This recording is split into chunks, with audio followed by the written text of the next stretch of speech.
This is my train table that is nestled beneath the stairs to our basement. It has 2 loops of track on the first level, and on the second level there's room for a 3rd loop. It's been here for at least 20 years and it's pretty much been unchanged, but now I'd like to do something different with this unfinished second level.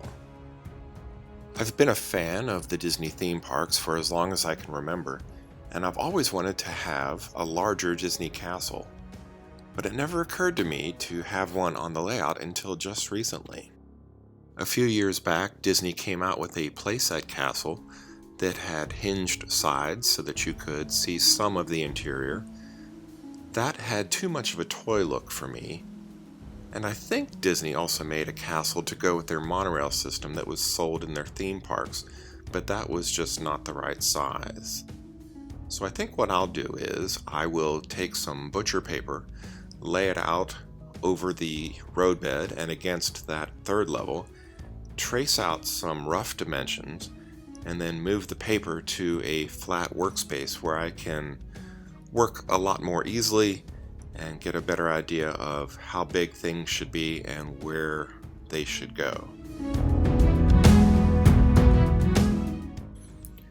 I'm taking my time laying out this paper because I'm going to use it as a template for some 1/8 inch plywood that will fit between that 3rd level and within the oval of the track.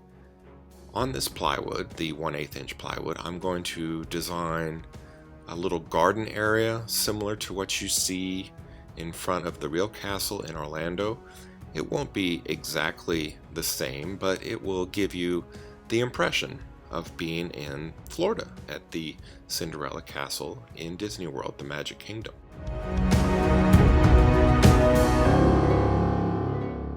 While I was researching this idea, I found a few videos on YouTube where people made Disney castles out of cardboard, and they looked great, but I just don't know if they're going to be very durable in the long run. PVC pipe, on the other hand, is very strong, very durable, and it's pretty cheap. I happen to have quite a bit of it in the garage, in the basement. It's been used around my home for years, and a 2-inch width, a 2-inch diameter is just about the right size for these 4 turrets that are on the outside walls of the Magic Kingdom castle.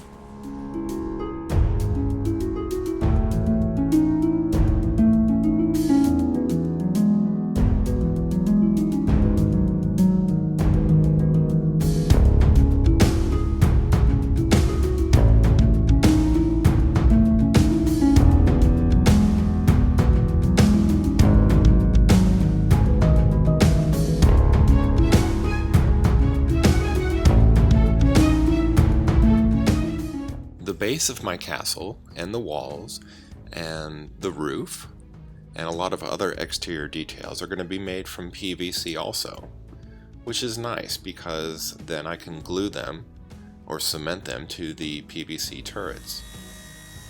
These sheets of PVC now come just like plywood in different widths. I'm using 2 sheets of 3/4 inch PVC sandwiched together, and this will become the base of my Cinderella castle. The 2 pieces of the base were just temporarily held together with a couple of finish nails. I pried them apart and I notched that lower section so that I will have room to make some wiring connections later on for LEDs behind some windows and possibly within that tunnel behind the entrance. After a little PVC primer and some PVC cement, it goes back together for the final time and it lines up perfectly, and just to make sure nothing moves and the 2 pieces have totally become one, I clamp them together and then set it aside for about an hour until I make sure it's completely dry and cured.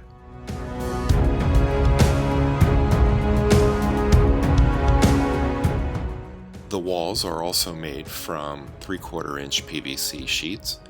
They are 4 inches tall, and the corners where they meet are mitered at 22.5 degrees because that's half of 45. After some cleaning with PVC primer and some application of PVC cement, all the wall pieces are ready to go together and be attached permanently to the base.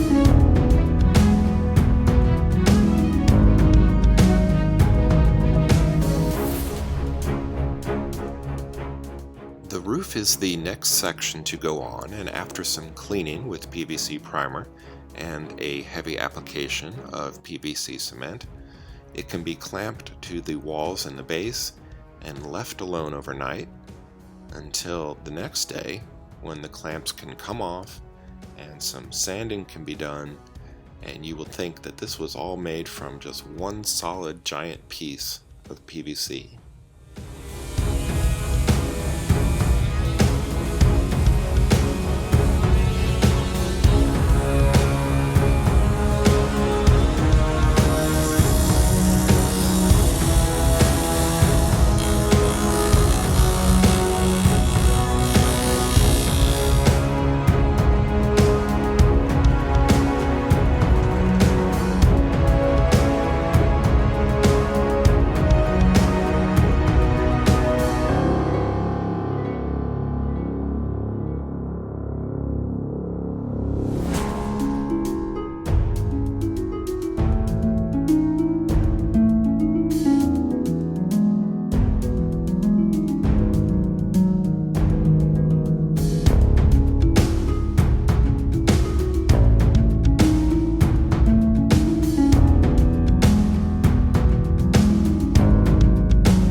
I forgot to show it earlier, but before I installed those 2-inch PVC pipe turrets, I notched out the base so that I would have room to run wiring for some LEDs that will go up inside those turrets later on.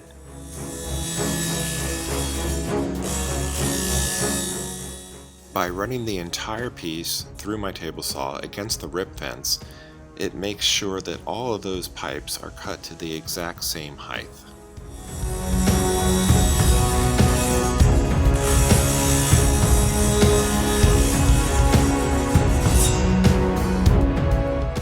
This piece will be the entryway to the castle, and I made that arc by tracing a little bit of that 2-inch PVC pipe.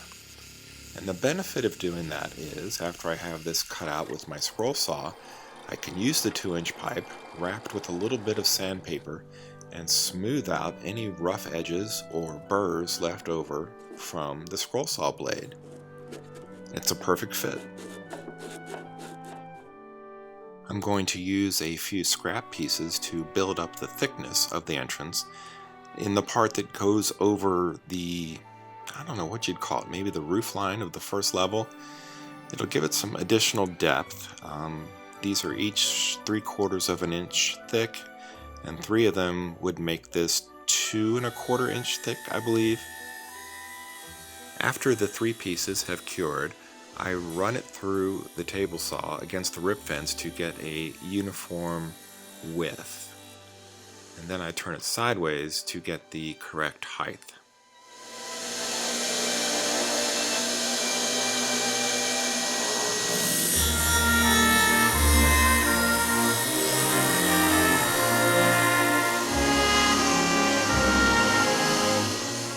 And then just one more pass through the table saw to get the correct depth.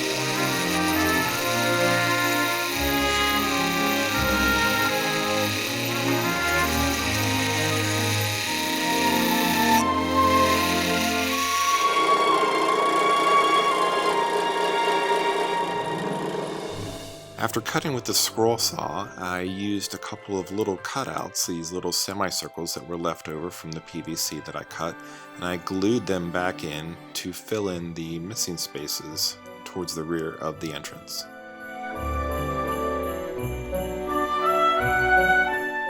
This is still the same 3/4 inch material that I've been using, and I'm gluing 3 pieces together here because I need to make a roof over the entrance.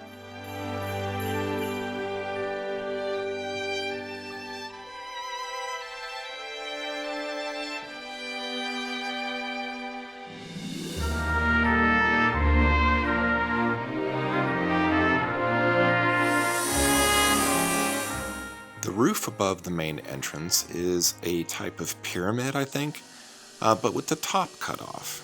It's got a little flat area at the top where there are some, I don't know, wrought iron details, gilded wrought iron, something like that. And this is, after some trial and error, what I ended up with. It fits pretty nicely over the arched opening that I made just a little bit earlier. I almost did steps for the castle entrance, but instead decided on a ramp. So I glued 2 pieces of PVC together and then cut them on a diagonal, and I ended up with 2 very symmetrical, nearly identical pieces of PVC to serve as the entry point for the castle. It seems like there are little rooms at the top of each of the turrets on the lower level of the castle, so I notched out a small opening for a window space. I also bought a conversion piece to go from 2" to 1.5", and I notched that as well for a second window.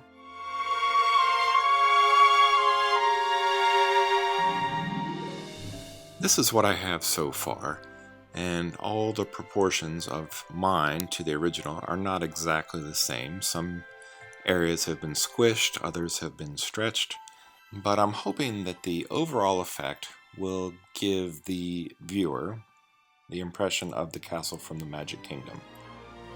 I think my next step will be to add some stonework detail to the walls and the turrets of the castle, but that will be in the next video.